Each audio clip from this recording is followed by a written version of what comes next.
లోపల రావాలంటే political parties అందరికీ కూడా సెపరేట్ ఐడెంటిటీ కార్డ్స్ ఇవ్వడం జరుగుతుంది.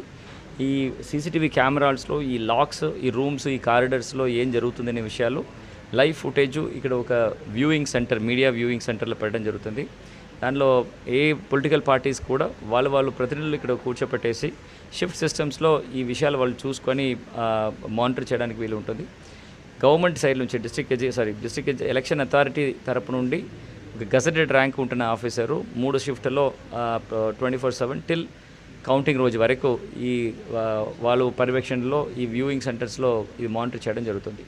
సో సక్సెస్ఫుల్గా ఆల్ 8 కాన్స్టిట్యున్సీస్లో అక్కడక్కడ చిన్న డిస్టర్బెన్స్ వచ్చి ఉంటున్నప్పుడు కూడా అధికారులు చాలా చక్కగా మేనేజ్ చేసేసి పని చేసేసి ఎంటైర్ ఎలక్షన్ ప్రక్రియ సక్సెస్ఫుల్గా ఆల్మోస్ట్ పీస్ఫుల్గా కూడా చేయడం జరిగింది. సో దీనికి చేసిన ప్రతి ఒక్క అధికారులకు కూడా